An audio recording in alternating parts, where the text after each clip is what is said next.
It's time for This Week in WordPress, episode number 204. This episode, entitled Tinfoil Hats. It was recorded on Monday, the 11th of April, 2022. My name's Nathan Wrigley, and this week I will be joined by Jess Frick and Rob Rowley. We're going to talk about a whole load of WordPressy things. For example, the fact that WordPress has now rolled on to 5.9.3. It's a maintenance release, so there's not much to see there.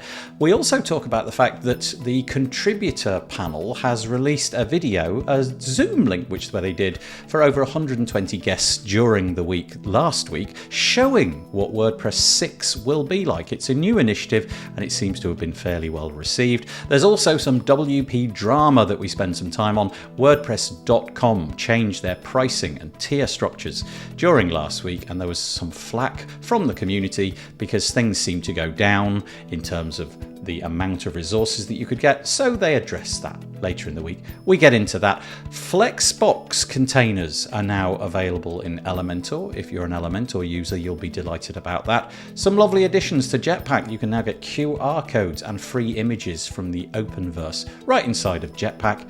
We also talk about AI-generated content and the fact that Google are now saying if they find it, they're going to mark it as spam. And then finally, a couple of pieces right at the end, we talk about crypto and all of the losses that have been experienced over the last year. And it is an eye-wateringly large amount of money that has been lost just in the last 3 months. And then we wrap up with a story about very, very expensive, non-existent art. It's all coming up next on This Week in WordPress. Hello, hello, hello, hello, hello. Once again, I'm going to do the David Frost introduction. Hello, good evening, and welcome. This is WP Builds. It's episode number 204. Can you believe it? 204. We're going to talk more or less endlessly for 90 minutes about WordPress and then drop in some silliness at the end. But I'm joined today by two people. We are supposed to be joined by a third, but they don't seem to have made it. So if they do, we will be joined by a third person. But for now, we've got two. We've got Jess Frick, who's joined us many times before. How are you doing, Jess? I am fantastic. How are you, Nathan? Yes, I was just saying before I hit go, I'm in a bit of a silly mood today. I don't quite know why, but I'm in a bit of a silly mood. So we'll see how this goes. Do you know that kind of feeling where you just want to giggle more than usual? I'm in that kind of a mood. So I feel like that is the perfect mood for WP Builds. Okay. I'm gonna maintain that mood in that case. But I'm going to introduce you properly first. Jess Frick. Jess is the Director of Operations for Pressable, an iced tea connoisseur and a proud member of the post status community. Iced tea connoisseur. Yeah? Iced tea? Yeah. Oh. Yeah. I love whites, greens, and I will occasionally do some fruity ones.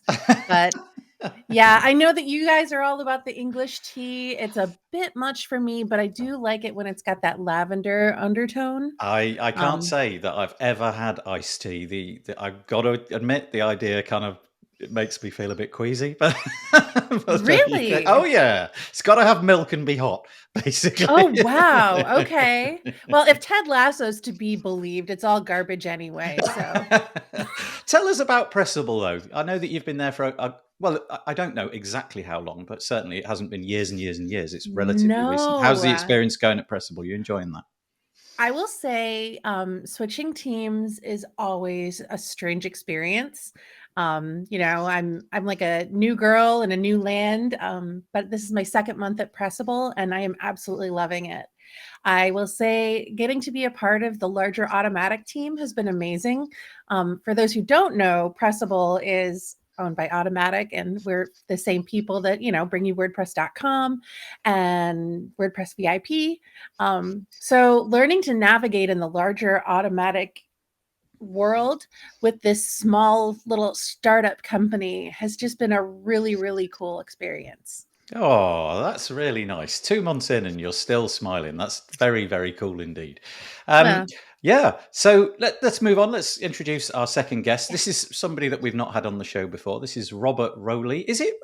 Forgive me, Robert. I didn't establish at the beginning. Is it Rowley or Rowley? Because I You know what? I've heard it both Yeah. ways my entire life. I've never corrected anyone. Oh, okay. In which case, I'm going to call you Robert Rowley.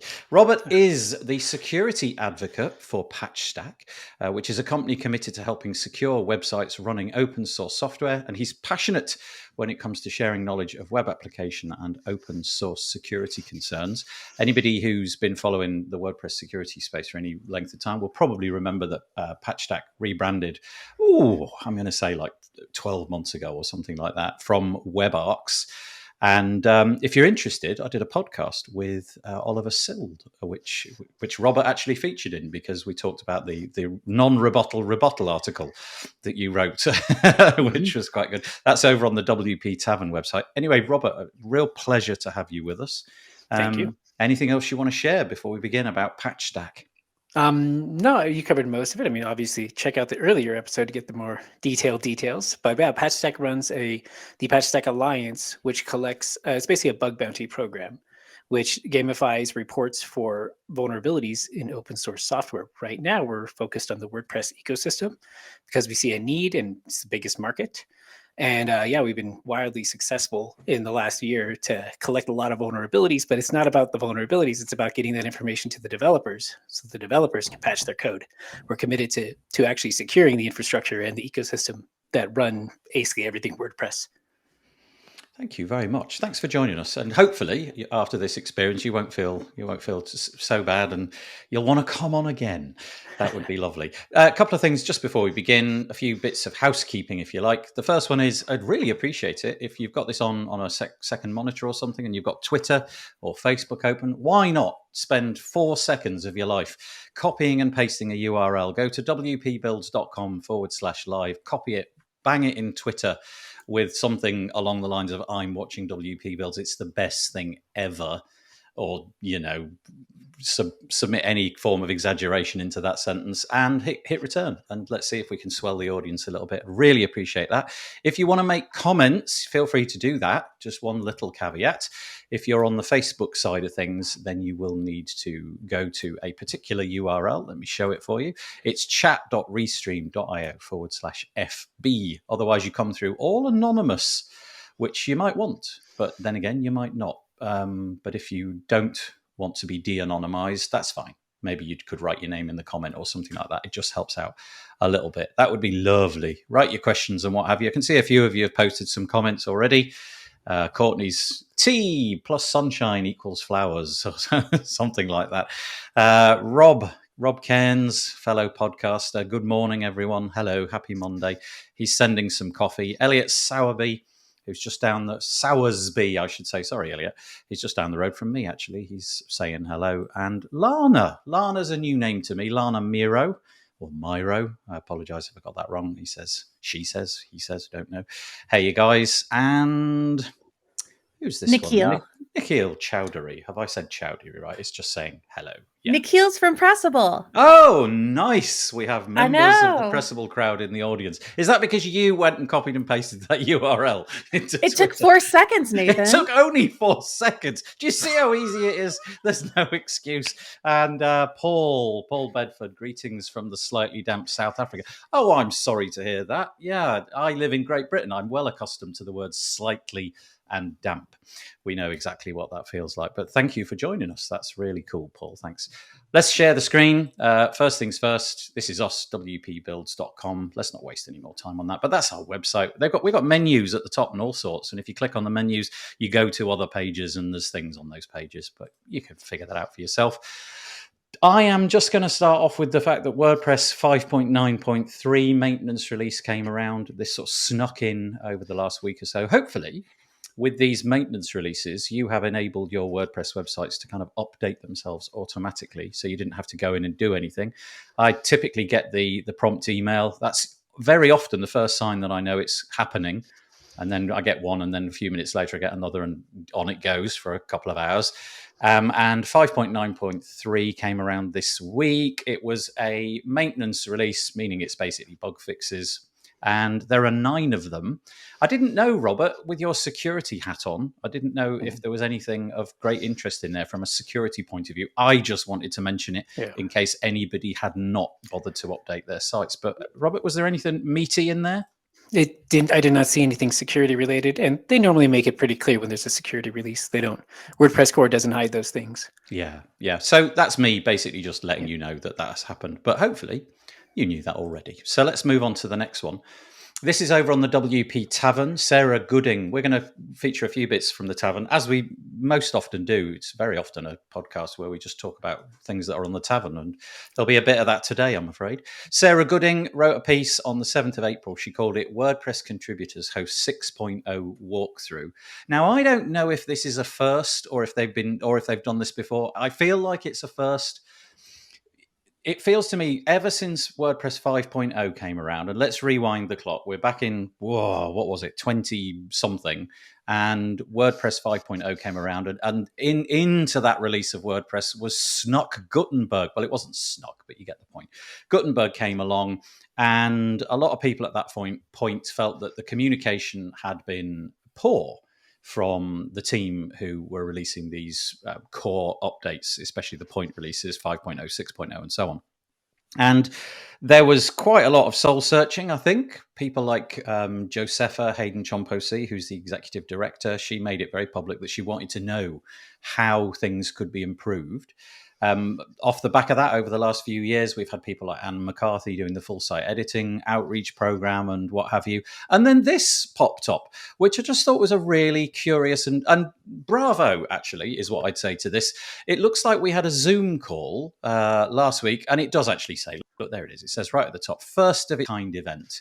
And basically, anybody was invited to show up and get a bit of an insight, I should say, into what's coming around in WordPress 6.0. Now, we could go into what all the features are. They're listed on the page. It says WordPress 6.0 is set to include approximately 400 updates, including 500 bug fixes. There's going to be a style switcher. There's going to be templates for author, date, category, tag, taxonomy. There's a whole load of stuff, including the web fonts API and more. But the reason I've raised this is I just wondered what you guys thought about this. Do you think this stuff is just sort of shouting into the wind, or does this help? If 129, I think was the number, people show up, obviously compared to the user base of WordPress, that's a fairly small number. But I think for initiatives like this, that's a pretty decent number. So I'm just going to throw this out to both of you and see what you think about something like this. Basically, the .org side trying to tell you what they're doing in advance, not just put it into your WordPress update. Nobody.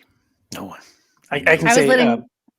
Yeah, the problem. Thank you. It is one of these things, isn't it? It's so easy to be polite, and everybody. Sometimes it's better if I just say, isn't it? And I'll just, okay. So Jess, you go first. Oh goodness. At the risk of sounding controversial, I will say people hate it when we don't tell them in advance, and then they get frustrated when we do. Courtney just mentioned detailed notes for the recap, outline, and transcription. It's a great way to ask folks to test out the things coming. I completely agree. I'm a big fan of advanced communication. I think that WordPress.org did a great thing. Shout out to everybody that is involved with Make, because Make WordPress is super important. And I think the team did a really good job of capturing everything in advance, because this is a collaborative approach and the community is what makes it. So I give it 10. Nice. We need a little paddle. Each of us should have had a paddle. I do. Here, hang on. I've got a flag. Okay, yay!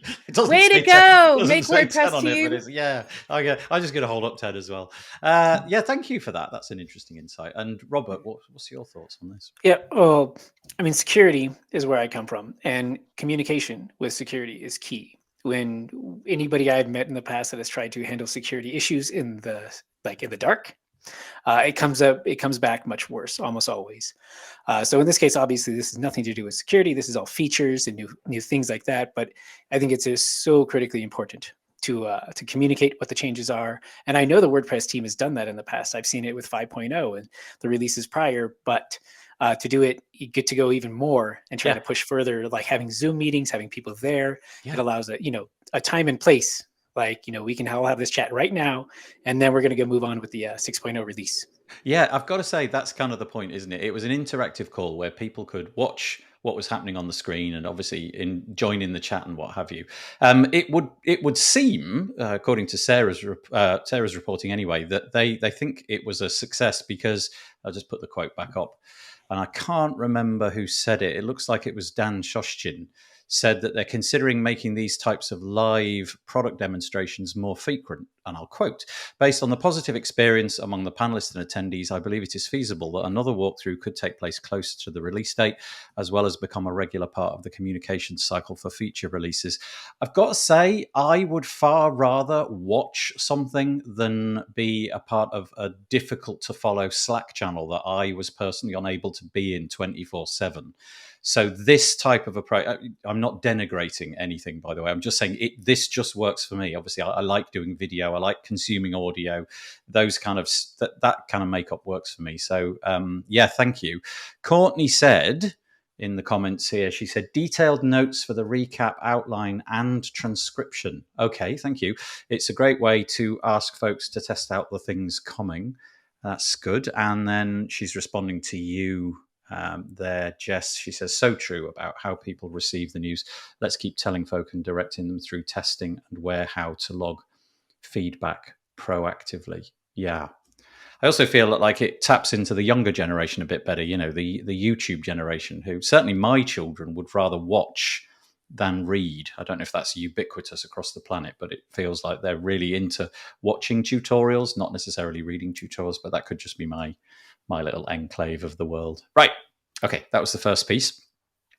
Next piece coming up. Okay, where do we go with this? This is going to be big. Yeah.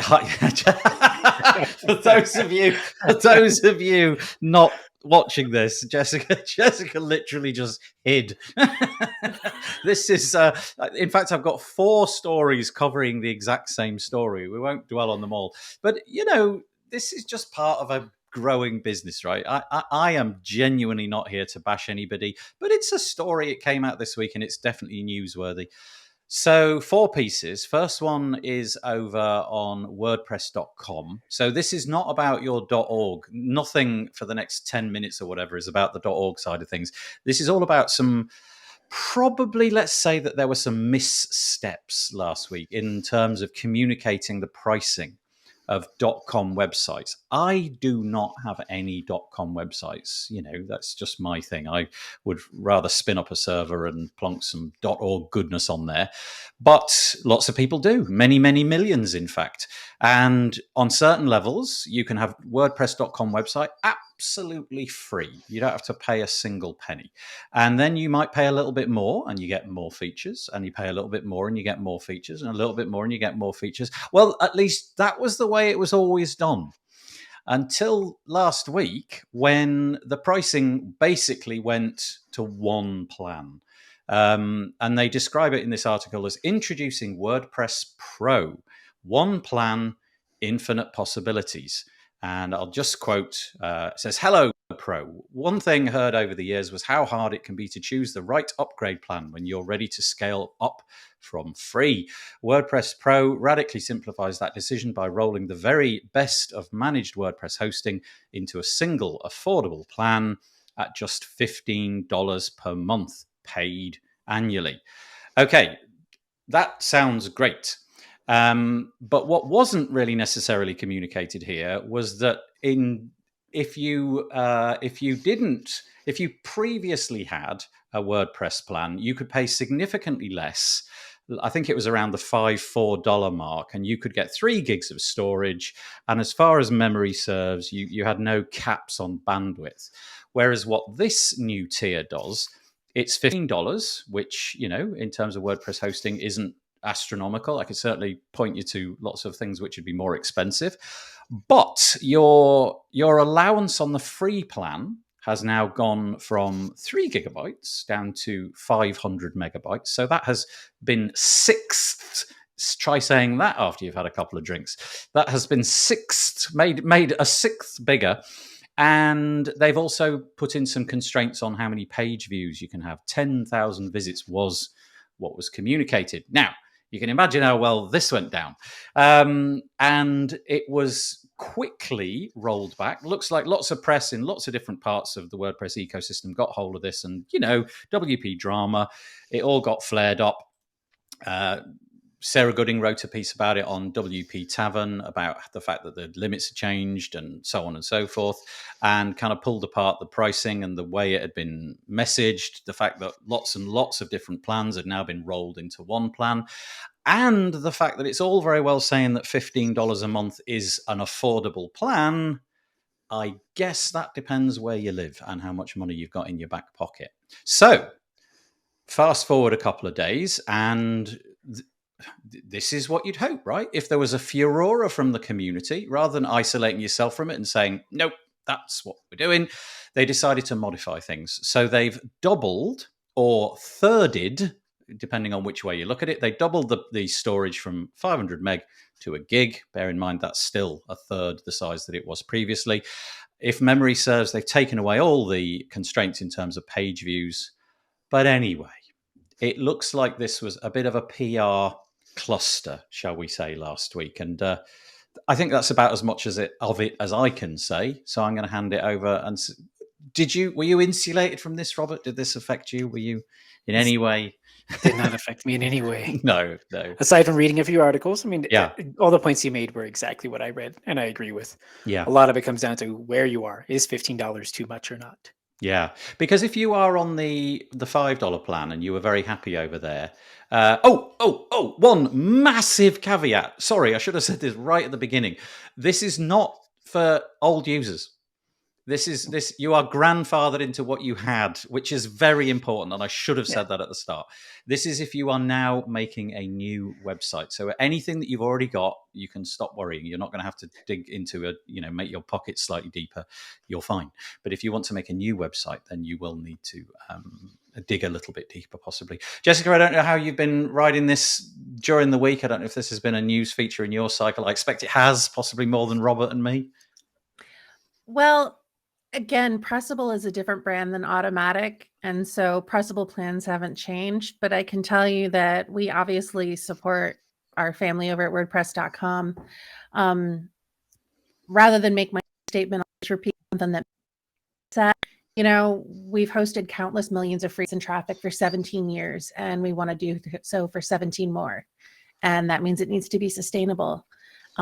Had you not made the point, I was going to make it as well. People on legacy plans are free to stay there. I think a lot of people got frustrated, and how do I say this nicely? I think a lot of people with opinions weren't even using WordPress.com. Yeah, here's me, right? Here's me talking about it, and all I'm doing is like blowing more hot air. Again, though, this is me speaking, not my company's thoughts in any way. That was 100% Jess Frick. So let's send all your hate mail to me. I think it's great for people to have opinions, but I just think that, the people that are actually using WordPress.com love it. People are using the free plan. They log in there every single day. They blog every single day. And again, at the risk of sounding like I'm going to do an infomercial, Pressable.com. If you don't like the $15 plan, there are other options available for you in the industry. The thing which I found most interesting was just the range of opinions, because you put out a blog post and typically you're lucky to get one or two comments, over on the Tavern, which has got a big audience. Sometimes the comment thread can stretch for multiple, and very often there'll be one or two. This got sort of 6 pages of comments and lots and lots and lots of different people. And I think there were some people who were putting a very nuanced opinion, sort of saying it's fine. I'm okay with that. It's completely fine. There were other people who were really talking about reputational damage, though, and they were saying that they felt this was the moment where they were going to go and look for other solutions. And in fact, I can't find it now because there's 6 pages of these comments, and blow me, I'm never going to find it. But I did see instances where people said, I am throwing in the towel. and I'm going to go and move my site to Wix, for example. That was one comment that I remembered. And I guess that's the bit that hurts. Well, I think at the risk of, undercutting my employer, I will say that the technology that WordPress.com is built on is superior to a lot of other solutions. It's fantastic. It's rock solid, automatic failover, and it can scale with you. And I think that having to pay $15 a month is extremely reasonable for what you're getting. It would be a shame for someone to leave the entire WordPress ecosystem because they have to pay a little bit more to get something that's worth far more. Yeah. Yeah, I think if they go to Wix, they're going to be back. One of the changes too on this $15 a month account is that they get all of the plugins now. Unlike before with the $4, $8 accounts, they were limited on the plugins that you could install. This is now it's in my realm, security related. So it's going to open up a lot of people to get extendability on their website a lot, and also the responsibility of keeping your plugins up to date. Do you know, that's a really fascinating point, and we did address that a couple of weeks ago, or the fact that the repository of .org plugins is going out. So yeah, that's interesting, and I didn't see that as part of the messaging, or at least I didn't catch that anywhere as a part of the. Well, here's a feature that you're getting, and it's a great big benefit. There were a few people making the opposite point, actually, in the comments, saying, I don't want all of that, I just want a basic website, and I don't care for the 50,000 plugins or whatever. But yeah, I just thought it was quite interesting, yeah, so there we go. If you are getting a new WordPress.com website, this will affect you, but nice to see at least the people listening, and making alterations. We'll see where that goes. But I got 4 pieces here. I'll link to them all in the show notes. There's one on WP Tavern. There's another one over at WordPress.com, and then there's a couple more on WP Tavern. But basically, they sort of say the same thing. But the story changed over the week, which is quite rare in the WordPress space. It's normally just a story, and then another story, and then a different story. This one actually had like a 2 or 3 day news cycle, which was quite nice as things got updated. Okay. Well, and before we go, though, I'd just like to point out that shows that WordPress.com is listening. Yeah. Yeah. Sorry, you carry on. I apologize. No, I was just going to say they're listening and they're receptive to feedback, which is not something that you see everywhere else. Yeah. In fact, now let me get the person's name right. Who was it who put out the statement? I've forgotten. Was it Dave? Somebody? I forget. Apologies to whoever it was. Yeah, they stepped in fairly quickly and said, basically, it was Dave Martin. Thank you. Dave Martin had said that this has been their tactic on the WordPress.com side for a period of time. They would release a new thing and then wait for a few days, see how it had gone, get some feedback, and then sort of publicly comment about it. And that seems to have worked. I guess when you're fiddling with pricing and plans, maybe that was something that they need to address. So it sounds like they're not going to do that in the future. They're going to possibly communicate those changes, which kind of links back to what we saw a second ago over on the .org side with the release of 6.0. I know I've got all the hands going on this week, Jess. Look at me. Yay. I'm waving my hands a lot for those who are listening. And, maybe the .com side can do more of these videos. This is what we're thinking of doing and so on. But I guess it's different. It's a commercial entity, so it can sort of do what it likes. Any of you use Elementor? Elementor users, either of you? Definitely heard the name. I don't actively use it, but I've used it to test it, learn it, and I've used it in the past. Okay. Well, this is our next piece. The Elementor guys have got a fairly sizable thing coming. This is really cool. So cool, in fact, it's not just a blog post, it's an entire subdomain. It's called Introducing Flexbox Containers. Now, I'm going to butcher what Flexbox does. I mean, I know in principle what it does, and I've fiddled with it, but I fiddle with other people's implementations of it. I haven't really explored the guts of how it all works. But if you've been using a variety of different building tools and you've ever come across Flexbox, you'll know that it allows you to have really customizable, highly complex designs, and you can create them much more easily than traditional ways of doing it. And up until this point, page builders, for example, Elementor, everything has been done in kind of rows and grids and so on, which means that they've been constrained. But now they have this new implementation of Flexbox. And like I said, you can find it over at flexbox.elementor.com, flexbox.elementor.com. Yes, I did get that right. It's in Elementor 3.6. And essentially, you can go and have a play. You can go to their little playground and start to fiddle and see if it's for you.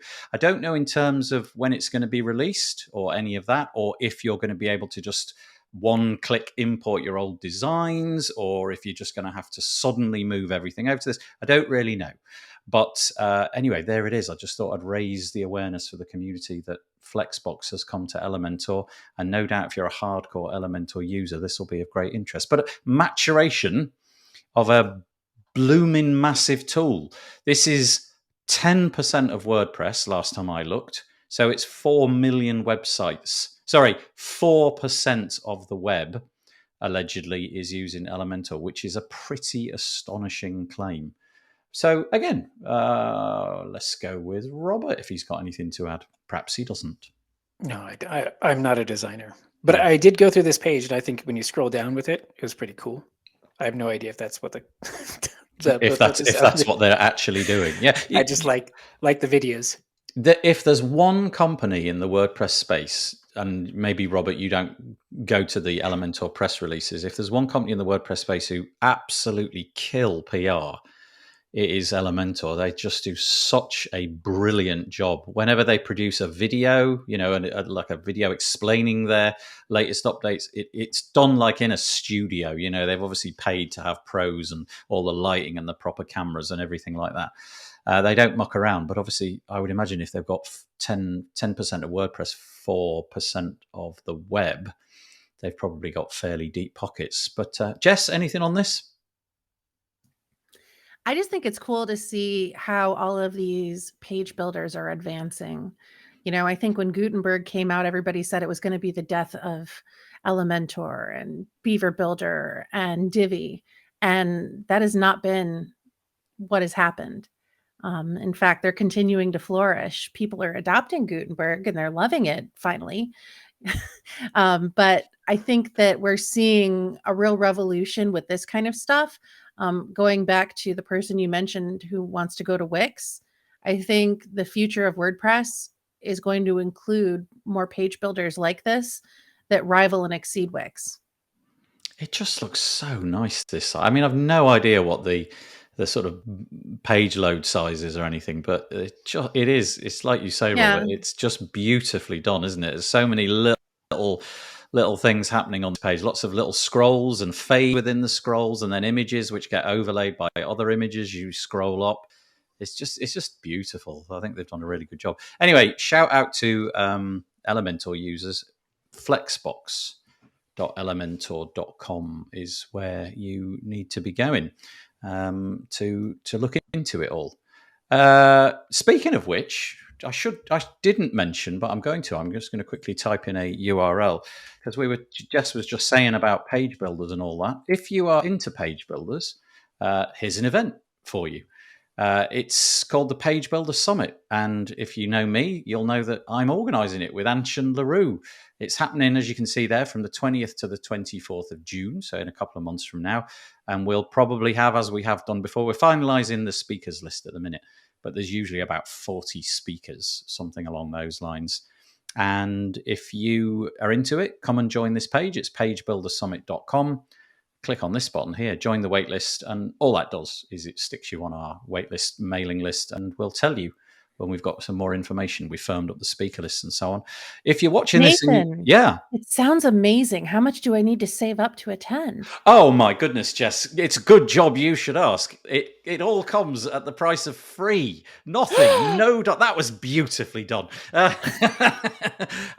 We have a system where it's completely free to join. If you want to watch we're going to do it 48 hours this time. If you want to watch the content, you've got 48 hours to consume that content, completely gratis. And then after that, we have an upsell called the Power Pack. And if you want to buy that, the price sort of starts low and goes up towards the event. So you have to sort of get in early kind of thing, early bird type stuff. But yeah, if you're interested in that, go to pagebuildersummit.com. And if you fancy sponsoring it, there's a little sponsor link down here. If you're from one of those great big companies like Pressable or Patchstack or any of those kind of big companies, then there's a little link here. Look, it says interested in sponsoring the summit. Find out more, and you can find out more if you do that. And that's not free. That's totally not free. But there we go. Pagebuildersummit.com. Right. Let's move on. I don't know if this is just me. I think probably if I'd have done this on another week with different guests, maybe nobody would have thought this was interesting. But I find this fascinating. This is to say that JetPack, if you're a JetPack user, you've got all those extra features that they keep throwing in. There's a couple of features which have been added to JetPack this week. One of them, which I think is dead cool. Actually, I think they're both dead cool, but maybe you'll have a different opinion. I am finding QR codes everywhere in my world at the minute. I mean, literally everywhere. I went to a shop the other day and I got a receipt and there was a QR code on the bottom of the receipt. I didn't do anything with it, but I'm presuming that receipt links back to a copy of my receipt online or something, so that if I don't know, I could somehow photograph it and take my phone in and say, look, I need to return these items. I'm seeing it on like tags of clothes. I'm seeing it on street lamps, caveat emptor. Don't ever click on a QR code on a street lamp because, well, Robert can tell us more about that in a minute. But I just see them everywhere. They're ubiquitous, and even my parents can use QR codes. And it's just such a simple way of condensing. Everybody's got a phone. Put a really fat, long URL, stick it in an image and take a photograph of it and get people to to come to your online properties. So they've added that little feature in. Look, that's what it looks like. You basically create some content, you click a button, you create a QR code, then you go print it out and put it on a street lamp, and people like Robert come along and say, stop, have a think before you take a photograph of that image. So that's the thing. Let's deal with that first, and then we'll talk about the other bit. Robert, why shouldn't we be taking photos of QR codes in streets? Well, I mean, you should, but check it first. Yeah. Check first. Trust but verify. The QR code is just it's like a barcode. It has data within it. And it doesn't necessarily have to be a URL, but normally it's just a URL and it'll send you to a web page. Test it out with your phone first and make sure your phone, do a safe QR code first. Test it out, scan it with your app on your phone. Many camera apps will scan QR codes for you, and make sure you can read the URL or read the data before you actually start doing something on your phone. That's the big danger, is that if you're using a QR code app that will automatically open up your browser and start going to a web page, well, who knows what web page that is? Who knows what the purpose is? Malicious web pages, unfortunately, do exist. And people posting, QR codes online or on lampposts would be a very strange, but technically a way to spread malware. But I don't think that there's been many public cases of this. So I should clarify. It certainly has happened because I think I've done it in the past. Just having fun at conferences, security conferences, I should say, not WordCamps, having fun at conferences where I trick people to go to various web pages or hide data within those. My favorite was at a conference that had a QR code for my badge information, so my email address and my name and etc. Well, of course, I went through and I found out that that's just a data blob, so I added my own data and possibly corrupted a lot of marketing people's CSVs as they were. But that's, again, just me. And again, this is security conferences. I consider this fair game. That's right, yeah. If you go to a security good old conference, drop tables rally. Yeah. I'm Bobby. I'm also Bobby. And it was the name. I had the Bobby Drop Tables badge still. Yeah. Can I just dwell on that? I listen to a security podcast every week. It's on the Twit network called Security Now. I don't know if you've come across it, Robert. It's with Steve Gibson. It's very good. And he was saying that there's a bit of a spike in. So imagine, for example, that you go to a conference like the one that you've just mentioned, and you spot a legitimate use of a QR code. What seems to be happening, not a lot, but is going on, is that people just literally print out a QR code of exactly the same size as the legit one, bit of sticky tape on the back, and just whack it over the top. And all of a sudden, you've hijacked what looks like a totally authentic, well, was underneath the dodgy QR code is you've put yours on top basically, and you've subverted that advert. You can't do that online. But if I was to go into a shop and start sticking it on their things, there would be nothing to stop me. And I'm almost certain we're going to see that kind of stuff happening, especially in like high profile areas. If you could get into some major department store in the UK and stick a QR code on something at the till or something like that, even if you only get 20 minutes of traffic going through and clicking on your link, that might well be, in inverted commas, worth it. But anyway, Jess, QR codes, you a big fan? My husband's in food and beverage. My son works at a smoothie shop. I think QR codes had a wonderful year in 2020 and 2021 because everybody started going to paperless menus. And all of a sudden, everybody had to learn how to do a QR code on their phone if they wanted to figure out what to eat. My son works at a smoothie shop, and they don't have like an app to order ahead, but they have a QR code at the exit saying order ahead next time. And if you scan the QR code, it adds an entry to your address book with their phone number and their website. So I think people are using it in cool and interesting ways. And I think it's smart for JetPack to incorporate it because, I don't know if my son's smoothie shop is using JetPack, but now I have to check. But I will say that how easy is it to have something built by your website that you could just go and put anywhere and have all of that controlled from the same place? I think it's super smart, and love them or don't love them, I think QR codes are here to stay for a little bit.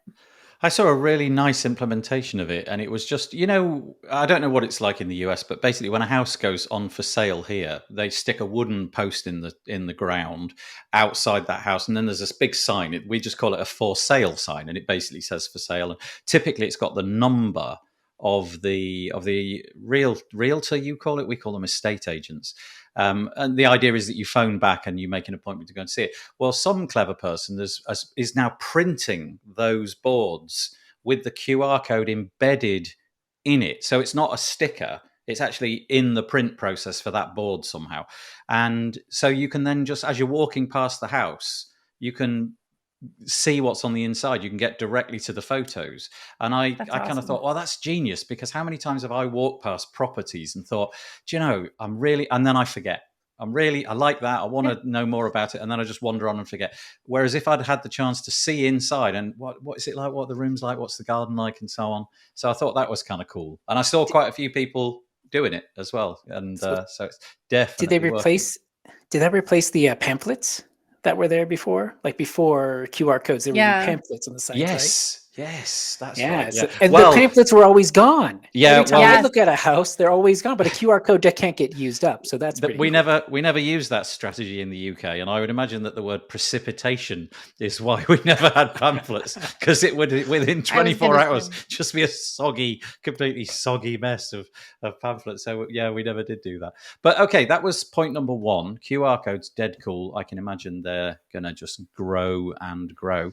But this one, I love this. This is Openverse, which is the freely available resource of images which are being uploaded by people such as Michelle Frechette, who's in the comments. So essentially, we've talked about this a few times. Openverse, if you wish to make your images available on Openverse, you can, and then they will be available to anybody. And now, if you've got the JetPack plugin, previously you had the option to do things like your media library, obviously, and Google Photos was in there as well. But now the Openverse is going to be in there. So the ability to get completely free images where you know for a fact that there's no constraints on the licensing. Whatever you put in there is yours to do with as you like. That's now in there. So essentially, there it is. It's just a button. You can see it on the screen.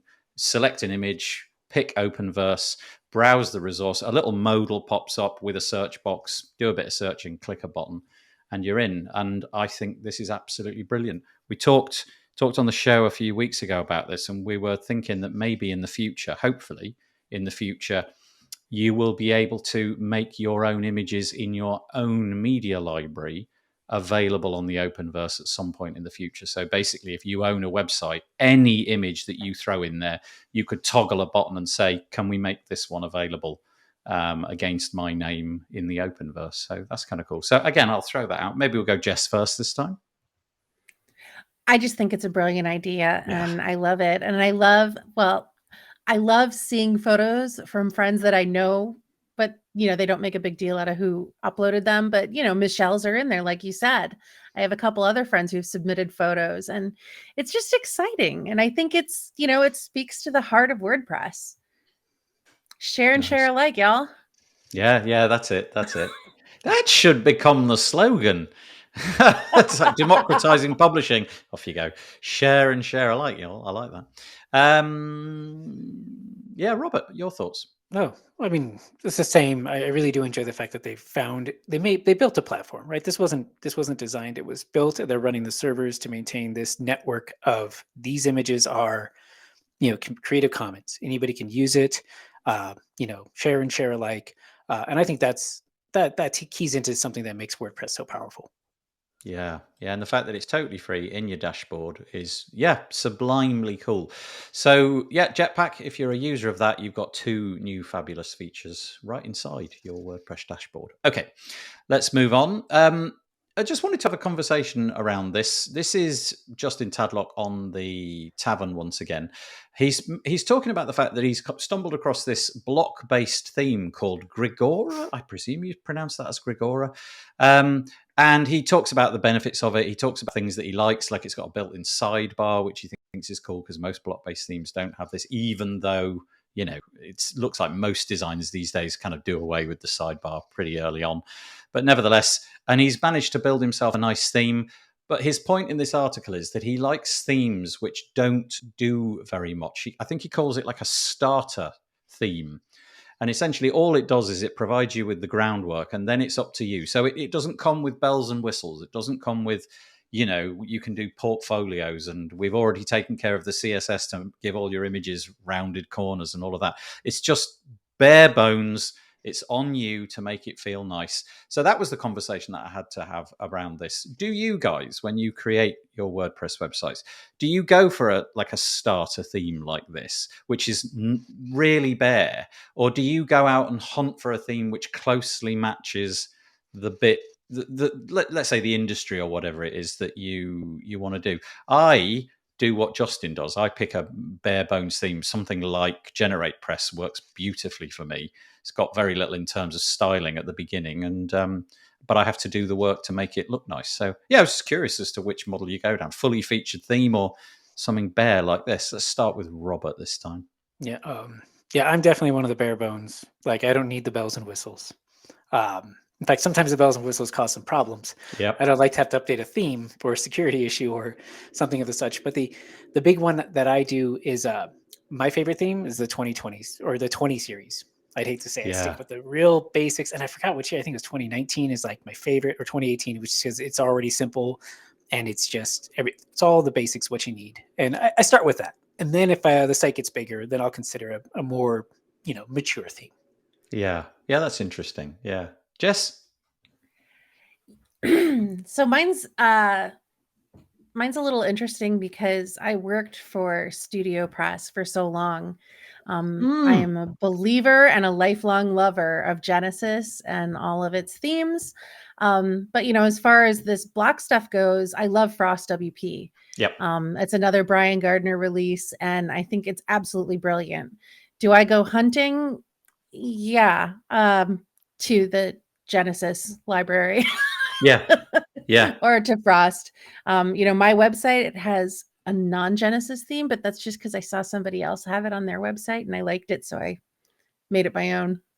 That could sometimes be the best way to stumble across things, isn't it? You find something that somebody's done, and I confess I did that not that long ago. I just saw something that somebody had done, and I quick inspection figured out what the theme was and thought, yep, that'll do for this little simple thing.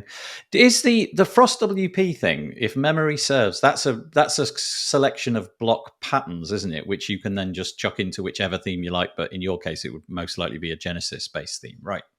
That's right. It's a full site editing theme. And I think it's absolutely brilliant. It's clean, it's fast, and it's everything that you would want it to be. I don't know that it's exactly like you're saying a starter bare bones, but I'm okay with that because I I like easy. Yeah. Is you were saying that you've been in Genesis right from the beginning. I feel like if we were doing this podcast 8-10 years ago, well, maybe not as much as 10, but quite a lot of years ago, we would be talking every single week about Genesis. It would have just been what everybody was talking about. A significant proportion of the people would have been using. Does the Genesis community and that theme, does it still have that same strength behind it? Are there still people who are as passionate about it, and if you need problem solving with it, you can still find answers over there? Yes, but Oh, I will nice. say that since WP Engine acquired it, along with Studio Press Hosting back when some years ago, I think that it kind of changed its role in the market, but there are absolutely still people that are devoted to Genesis. It absolutely still has the support and the innovation, because, quite frankly, it has the WP Engine money behind it. Yeah. So they can afford to continue doing awesome things with it. Yeah. And the work that they're doing now with blocks, they're really moving with the industry as opposed to just continuing their course. And I think it's really smart. When I came into WordPress, it was about the time when Genesis, I feel, was probably at its peak. And so all of the people were talking about Genesis all of the time. But then, really soon after I came into the space, these page builders came along. Yeah. And all of a sudden, I was pretty much hooked on those and thought, this is just such a great tool for making my job easier. And I'll accept the limitations of the fact that everything's constrained in a row and all of that. But that whole Genesis thing passed me by. I think if I'd come in 6 months earlier, I probably would have gone all in on Genesis, and maybe not quite so much with the page builders. But anyway, there we go. Yeah, okay. So that's the result of that one. Where is my toggle? There it is. Right, great. Okay, let's flip out of WordPress for a bit. We've got about roughly half an hour. I don't know if we'll stretch the episode out this week to half an hour. We've got a few stories left. This one I just think is really, really interesting. And I don't know what people are going to make of this, because over the last period of time, lots and lots of SaaS platforms have come out. You can probably name two or three, I would imagine. Things like, what was it called? Jarvis and things like that, where you could use GPT-3, which is like an AI language model, and you could essentially tell it, I would like you to create some content for me around this topic. And you'd supply it with some basic information, and it would go off and unbelievably would come back with something that wasn't drivel. I mean, how have we got to the point where you can even do that? But you can. Now, the obvious problem is, if you can create long pieces of content and all you need to do is supply it with a little seed of knowledge and get it started, what's to stop people from simply abusing the system and constantly churning out content which is human readable, feels like it's been written by a human, but never really touched a human? And you put out a 10,000 word article one day and another one the next day and another one the next day. You're basically trying to game SEO. Now, not saying that that's the way that everybody uses it. We'll come to that in a minute. But here we go. Google have now taken a posture on this. This is Search Engine Journal. Google says, wow, this is big. Google says that AI-generated content is against its guidelines. I'll quote, content generated automatically using AI writing tools is against Google's webmaster guidelines, says search advocate John Mueller. And if you know anything about search engines, he's the guy, really, isn't he? He said that automatic content generated with AI writing tools is considered spam, according to the search engine's webmaster guides. The content written in this way falls under the category of auto-generated content, which could lead to a manual penalty. I don't really know what that means. And there's lots more descriptions of the same thing. But here's the rub. It would appear that Google doesn't really yet know how to spot auto-generated content. And so here's the question. It says, can Google understand the difference between content written by humans and content written by machines? Mueller makes no claims about Google's detecting AI written content automatically. He says, I can't claim for that, But for us, if we something that is automatically generated, then the web span team can definitely take action on that. I don't know how the future will evolve, but I imagine, like any other with these technologies, there will be a little bit of cat and mouse. Don't you know it? This is going to be the story going on for years, isn't it? Where sometimes people will do something and they'll get away with it, and then the web spam team catches up and solves the issue on a broader scale. And there's more. But basically, that encapsulates it perfectly. So now you need to be mindful. If you are using these tools to literally create content, you need to be careful. I had a conversation on the podcast with Andrew Palmer and Vito Peleg, who have a product, a plugin called Bertha AI, which uses GPT-3. And they were at great pains during that conversation to say the best way to use it. Sorry, Vito and Andrew, if I'm misquoting you, but you did go to great lengths to say the best way to use it is to seed content and then write it based upon the ideas that are given to you. So there's no indication that if you do that, if you are literally just getting ideas for how paragraphs might be structured or pieces of, ideas for the content flow or the different topic ideas, things that you hadn't thought about before and ways of phrasing things, there's no sense of that. But it would appear now that Google definitely want you to go in and at the very least edit the bits and pieces that you're doing. So with that in mind, it feels like a whole industry has grown up over the last year or two trying to sell this like snake oil as the solution to all of your content creation needs. Now we might find that was folly. I don't know. Either of you doing this, tried this, played with this, regretting this? Let's start with Jess. Well, I think Robert in the chat made a really good point. AI is okay to do show notes for a podcast, but not for the blog post. And I think that there are good uses for AI. For example, when it comes to transcriptions, I use a service called Simon that I think is brilliant, and it's AI driven and it gets most of it right. Yeah. And so the fact that I can feed in something and have it spit out the content is fantastic. But would I use that to write a whole blog post? Well, it's based on somebody's words. Simon didn't come up with them. So, I mean, that's a different situation. I think when it comes to using computers to write entire blog posts, you're kind of taking the heart out of it. And so that's nicely said. Yeah. I think that, could you? Sure. Would they know? I don't know. But it takes away the whole point of doing this. We're writing to share ideas. We're writing to educate. We're writing to make a case for something. Having a computer do your work for you just feels so stale. Yeah. Do you think so? In your case, I don't know how frequently you blog or anything like that, but in your case, that's obviously holding true for you, and you're writing things because you have something that you wish to say.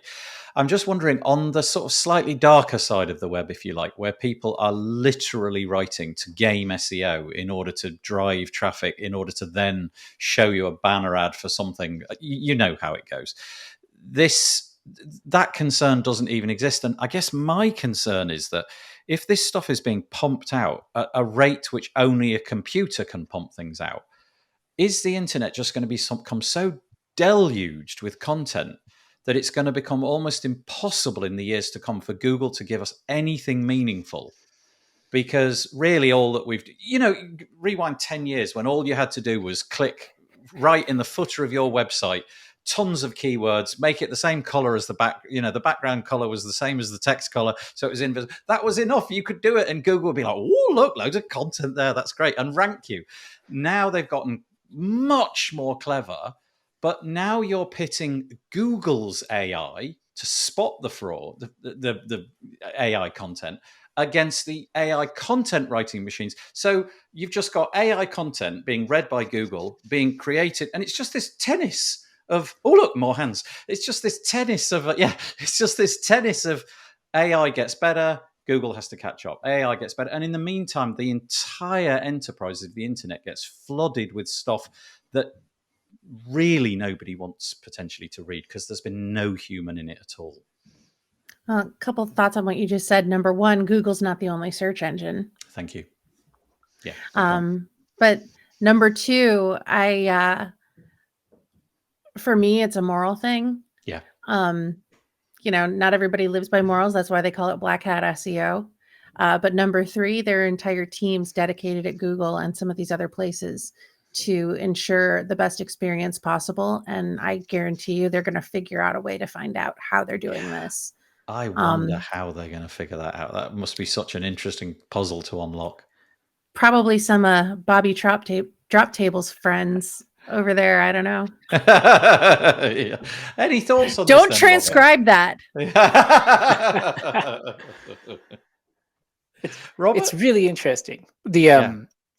What they're doing, what Jess mentioned earlier, it's like the heart of it, right? And what I've gone to, and I've actually searched Google and other search engines in my life. But the other day, I actually searched and I came up across an article, and the article was useless because to me, when I use a search engine, I have a problem.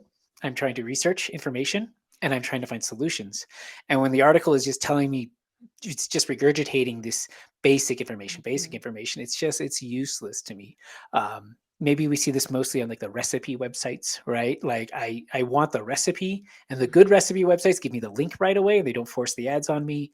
But the bad recipe websites, maybe, if that's all AI generated content, it was just there. Or if it wasn't even AI generated content, I didn't not need to know about that person's day and about how they spent the day at a boba shop or something in order to get my recipe for a pumpkin puree pie. So it's that thing is like, in the end, who it harms is Google's product, right? Because when I search a thing and in the little search bar at the Google or at Bing, or what the other one's DuckDuckGo, I should mention since I'm a security guy, you need to get the results that are relevant for what you're looking for. And I think that's what Google is protecting here. And we saw what they're doing now, what they admitted in the article is they're doing human or Yes. manual. That's what they mean. They're pitting humans against AI. And maybe this will be the great story of our generation, of humans fighting off AI bots of bad content. That's beautifully put, isn't it? Because maybe this is maybe this is a moment where the real quality stuff can start to rise to the top, because rather than just automating everything on Google, insert name of search engine, there's a job for humans to do, and they're going to notice that, boy, this blog has been doing this wonderful stuff for years. Let's give it the extra credential that it needs, because it really does look like a human's done that. And I would imagine that over time, their technology will pick up. Maybe it's the way that the sentences are parsed, or the use of certain grammatical phrases or something like that they can figure out what the AI based content is. But yeah, maybe it's an opportunity for the human to get involved again and give an extra bit of a ranking push to the websites that actually are obviously doing the real work behind the scenes.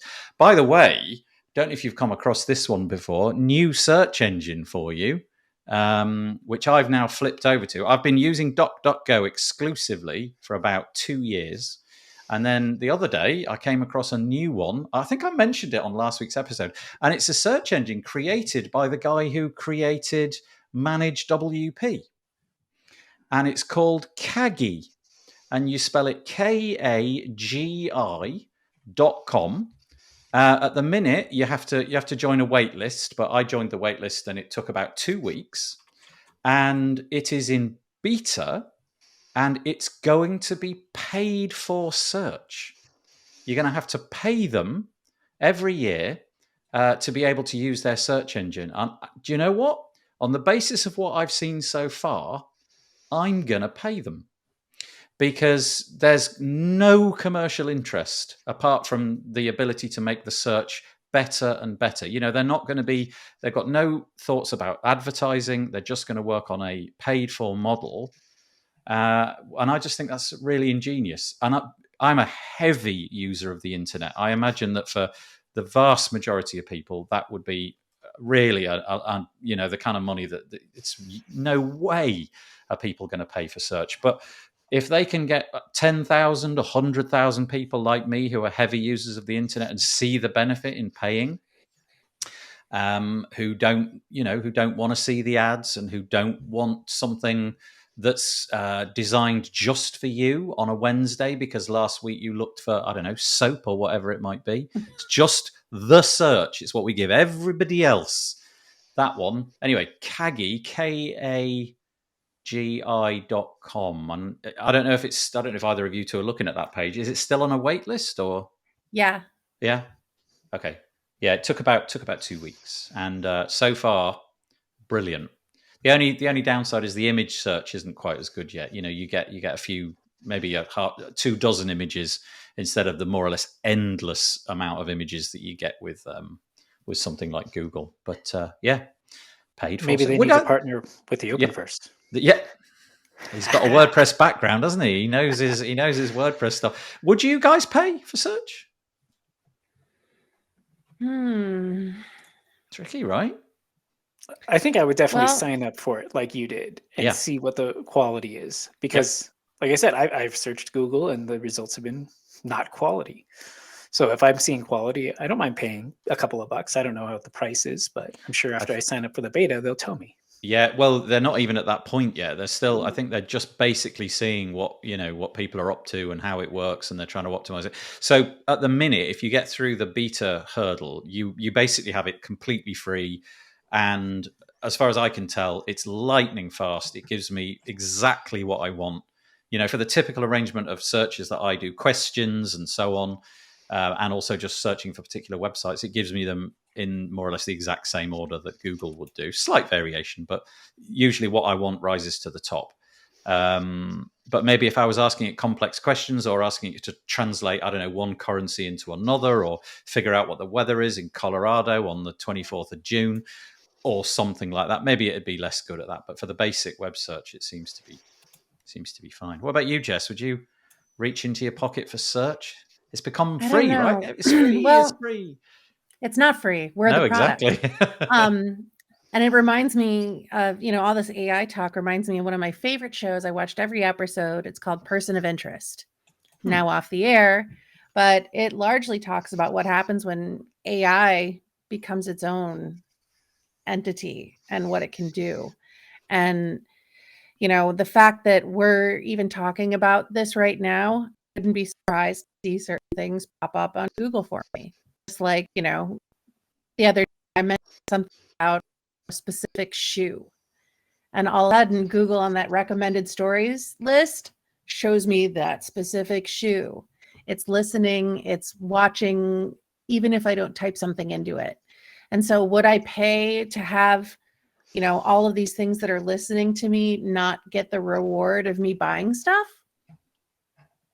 I don't know. Yeah. It sounds interesting. I do have to think more about it. We can vote with our money.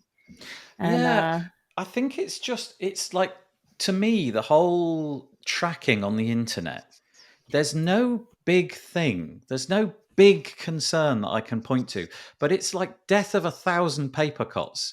It's just tiny little infringements of my privacy. Just there's one over here and there's another one over here. And then I remember something from last week, and then Facebook have now started to do this. And I can notice, just as you said, that things that I casually dropped in somewhere or mentioned in a comment, suddenly I'm dominated by it. And I just feel this presence. And I don't want to feel that presence. I just want to rock up to my computer and think, okay, I'm just going to be given unadulterated whatever the algorithm for that platform thinks, not all the other stuff going on in the background, and not ads surfacing to the top that I don't really want to scroll through, and all of that. So like I say, it's just death of 1,000 paper cuts. I've got no real problem with probably any one of those privacy concerns. It's just the big overall picture. But I probably am getting to be a bit of a broken record on this podcast talking about that. But I bet you're quite privacy focused, though, aren't you, Robert? I'm going to more or less guarantee that you've got all the firewalls up and you don't click on. Yeah.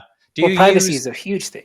Yeah. I use specialty browsers, delete cookies, prevent. I do my best to not prevent, but did make it difficult for trackers to be able to track me online, because it's not just the search engines, it's whole advertising networks that are trying to build profiles on people. And social media is part of the problem, but just part. The advertising networks connected to the social media, connected to search engine results. So doing a good browser, which I also noticed, the creator of Kagi also has a browser, privacy-focused browser. It's called Orion. Yeah, Orion. I've got it, and it's based upon, it's a WebKit, so it looks and behaves like Safari, but you can install Chrome and Firefox extensions into it. Nice. This guy, he's really going for it, isn't he? Yeah, he's really giving it a go. That's great. What do you do in your... Sorry, Jess, I'm totally hijacking the conversation here. What do you do in your browser? Have you got something like uBlock Origin in there, or do you use other... It depends. I have multiple browsers for multiple purposes because I don't want cross-contamination. So I'll use Firefox and Chrome and Brave as well, which is another privacy-focused one. And I'm probably going to start using Orion soon. I like having basically so I can do some degree of segregation. I personally go as far as I have different computers and different devices. I have multiple cell phones. This cell phone is for this purpose, right? Wow. This computer is for this. You've got the full tinfoil hat. You've got the whole thing. Yeah. That's why I don't have any hair anymore. It burns. I stood outside one day. It was really sunny and just gone.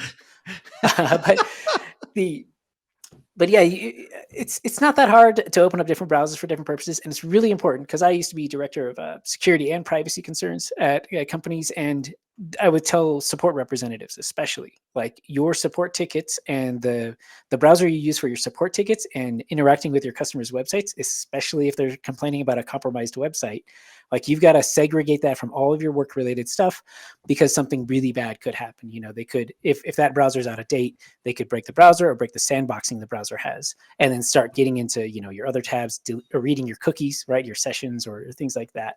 Modern browsers don't have this problem normally, but an ODay or really an unreleased exploit would be a big problem for a support representative to be targeted with. It's interesting you say that, and I'm going to keep this one going for a little while longer if that's all right. So this is my setup. On a day-to-day basis, I'm using Brave. And Brave, I've got basically I've got LastPass in there as an extension, and I've got uBlock Origin, and then a couple of other things which are just fairly utilitarian for the sort of things that I do. And then anything social lives over in Firefox. And I've got what is that tool called? It's called, it's called multi-account containers.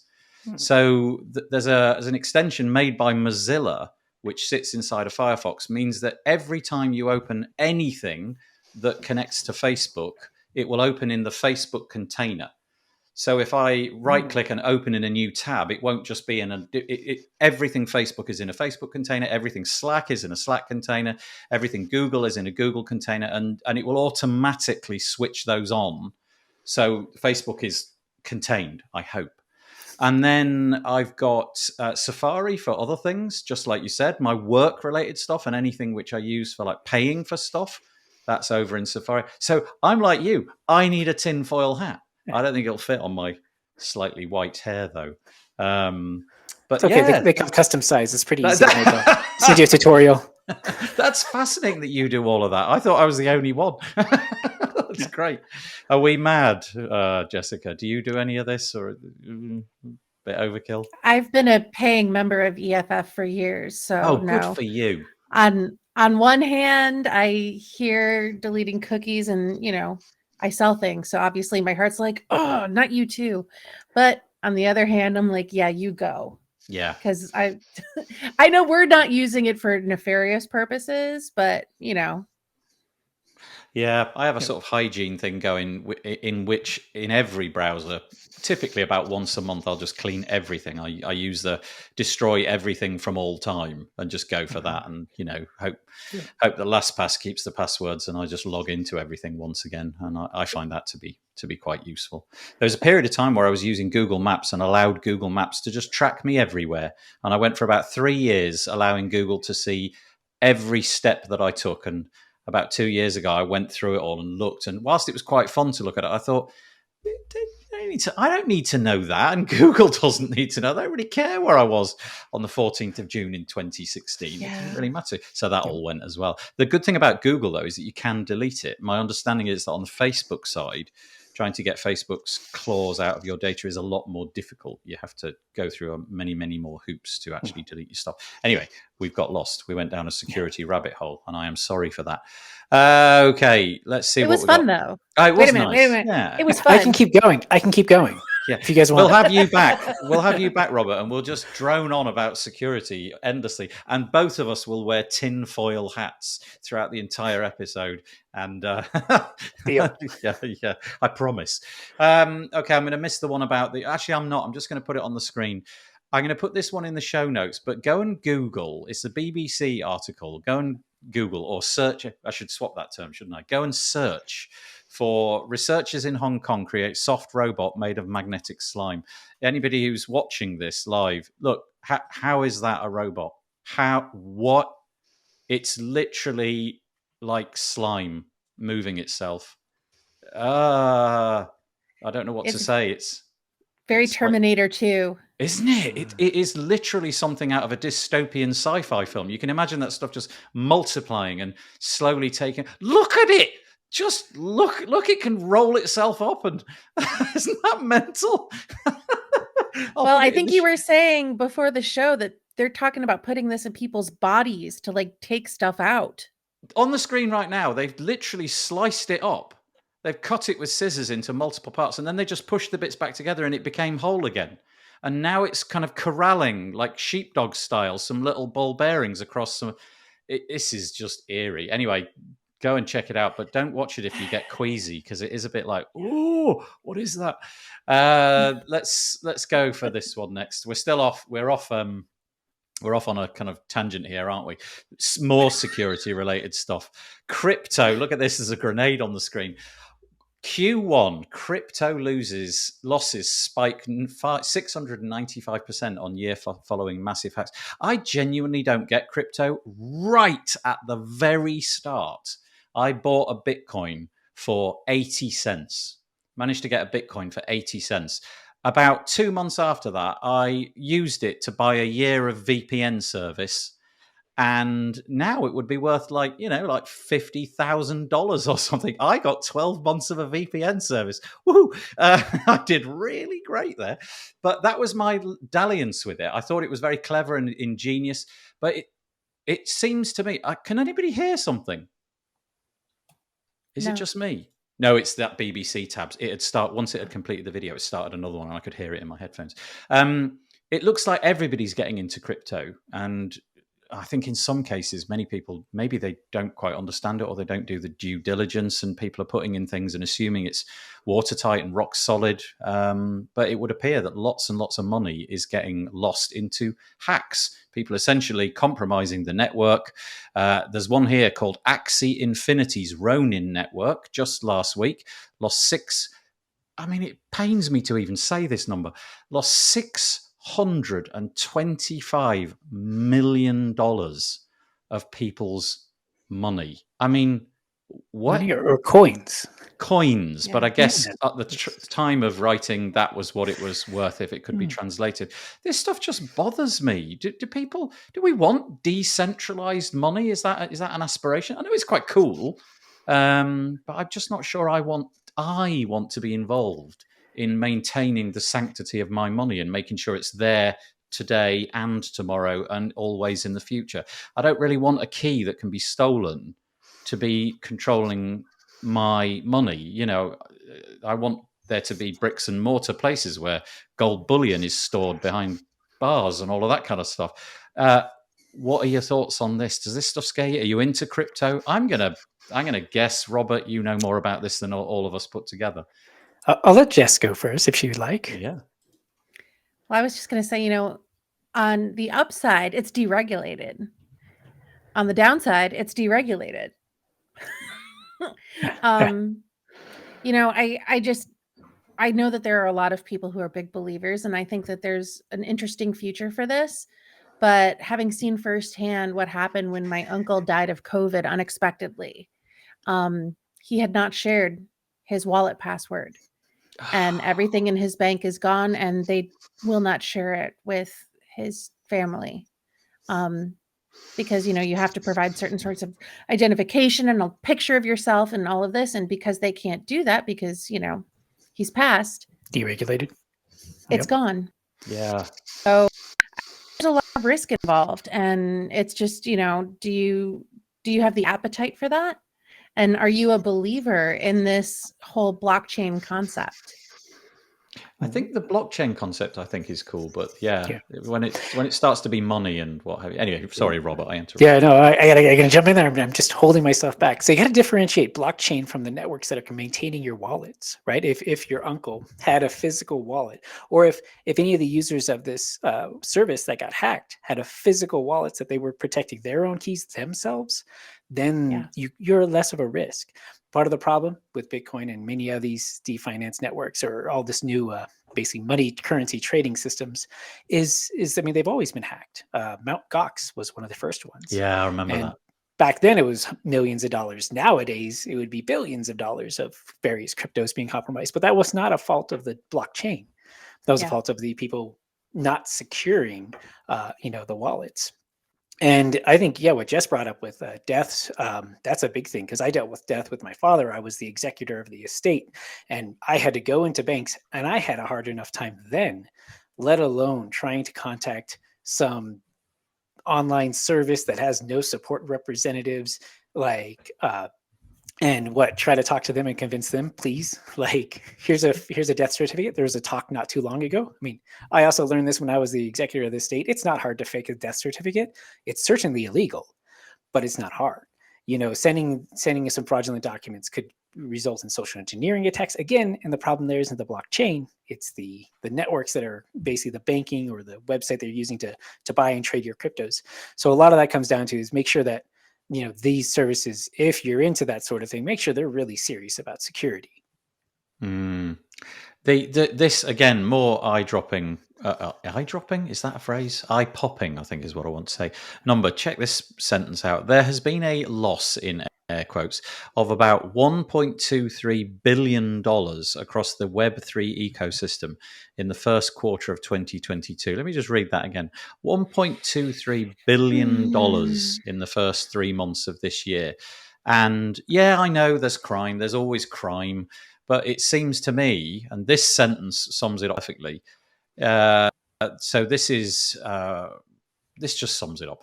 So given this number and the fact that a single mistake in code could mean that hackers get immediate access to hundreds of millions of dollars, it makes sense that black hats are interested in getting a slice of that pie. And that's the point, right?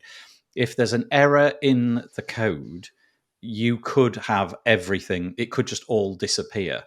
Whereas I'm guessing that your bank has an obligation. If their code is in error, I'm guessing the bank has an obligation to make good the theft of that money in some way, shape, or form. So I think blockchain is incredible, and I think it's got multiple uses. I'm just worried that we're all going to go down the route of putting our money into this, only to wake up one morning to discover that it's gone missing. We've got absolutely no way of getting it back. It just seems time to take stock and regulate something that's deregulated. Well, and to be clear, I wasn't pooping on blockchain. I personally am a believer in blockchain, but usually when people refuse to participate in this stuff, that's what they have a problem with. Yeah. And I think we need to start making believers out of people if crypto's ever really going to gain the traction that it needs. It does seem that the people that are cheerleading crypto at the minute, in all of its forms, not just to do with money, but it does seem that the big institutions are now getting into it to the point where you do wonder if they've sunk so much money into it that they have to make it a success. It does seem to be the direction of travel. It's now no longer the little, it's not the Linux crowd anymore. It's the big corporate Bank of America crowd that are starting to take interest in it. So, anyway, governments as well. Yeah. Some governments are adopting it, accepting payments in Bitcoin and other various coins. So it's really quite surprising. Now the official currency of Venezuela? I don't know if it is still. I hope. I hope it's working out. Yeah, it did for a period of time. It became the official currency of an international country that we've all heard of. Substitute Venezuela for something else. For a period of time, and I don't know if that period of time still exists, but you can imagine the chaos that must have ensued amongst the people who are just Luddites, don't care about technology. What? Hang on. Oh, dear. Right, last one. I just wanted to raise this one. We're still miles. Look at that beautiful picture. I think that's brilliant. This has got nothing to do with WordPress. I just thought I'd share this with you because I just think it's hysterical. This is called A Recipe for Invisible Art, just sold for over $1 million. I'm going to read it. In 1958, artist Yves Klein famously opened an exhibition called The Void, which saw him place a large cabinet in an otherwise empty room. Thousands of paying visitors turned up at a Paris gallery to catch a glimpse of nothing at all. Following the show's success, the French artist then took the idea one step further by giving the collectors the chance to purchase a series of non-existent and entirely conceptual spaces in exchange for a weight of pure gold. So basically, you could give him gold, lots of gold, and in return, he would give you a conceptual empty space. Just let that sink in for a minute. Now, in return, the exchange wasn't completely empty, though, because he'd give you like a receipt. And on the screen, I'm showing you one of these receipts, and it was 8 inches wide. And basically, it says you have bought with your gold, you've bought something called a zone of immaterial pictorial sensibility. That's what you bought. Now, as if that weren't crazy enough, somebody this week purchased one of those receipts. So they purchased the 8-inch square piece of paper or 8-inch rectangular piece of paper for, now take a breath. What was the number? I've lost it. Oh my goodness. $1.16 million. What? So they bought a receipt for something that bought nothing in the past except for empty space for $1.6 million. And I thought this was in part hysterically funny, really like just ludicrously funny. Like, how can this happen? And then a bit of me kicked in and just thought, please, just give it to a hospital or something. You know what? Yeah. What are you doing? Spending $1 million? How have we got to the point where somebody with that amount of wealth can see the value in that? I guess they're going to argue they're buying a piece of history and buying a piece of art. But I don't suppose any of you have got anything to say about that. But that was my final piece of silliness at the end of the show. My first thought is laundering. And if not laundering, call me, because I have other ways to spend that money. Yeah, just right over here, I have a more or less empty glass of water. And if I just quickly drain it, now it's empty, but it's full of conceptual water. And I'm willing to part with I'm willing to part with all of the conceptual water in this glass for, I don't know, $60. That's fine. Yeah. I'll take that. That's fine. Admin at wpbuilds.com if you want to buy my conceptual water. But that's it. That's all we got on the show today. Thank you so much for coming, Robert. I hope you enjoyed it, and I hope you come back and we'll nerd out and wear tinfoil hats another Sounds like time. a plan. And Jess Frick, thank you very much for joining us as well. Just before we go, we often drop what we're doing this week. I'm just going to be sitting here recording more podcast episodes. What are you up to, Robert? Yeah, I am actually probably going to be submitting a talk for WordCamp that's coming up in the US. And I've got a weekly podcast that I'm going to release on the PatchStack website. I think this week's subject is WordPress security history. Nice. That's very cool. Thank you very much. And Jess, what are you doing?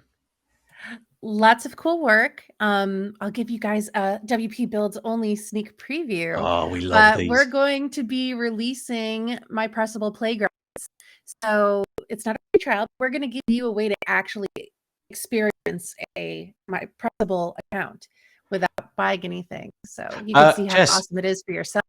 I'm going to interrupt you. I don't know if it was the same for you, Robert, but Jess broke up horribly when you were saying that. So all of the so what you said was, I'm going to give you this fabulous like scoop for WP Builds, and then just nonsense. It was just like, that's okay.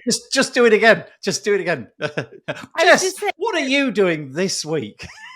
Well, we're working on releasing Pressable Playground, which is going to be a really cool way for you to experience the Pressable interface like a real customer.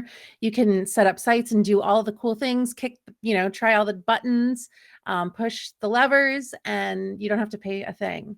So we're going to be putting that out. We're pretty excited. Oh, that is cool. Where do we find out about that? Are you dropping an email somewhere or putting a web page online at some point soon? Well, it's going to be on pressable.com. We'll have links from there and you can check it out. Thank you so much. Right, Robert, you're unaware of this little bit, but we all have to do the jazz hands. If you're willing to do the jazz hands, we do the jazz hands. Go on, Jess. Everybody, all Oh, at we're once. gonna go Yeah, too. oh, everybody. Yeah. And then I can screenshot that and use that as the album art. But that's it. We're done. We'll be back next week. Thanks for joining us. Thanks for dropping into the comments. You all have a fabulous week, and we'll see you next time on This Week in WordPress.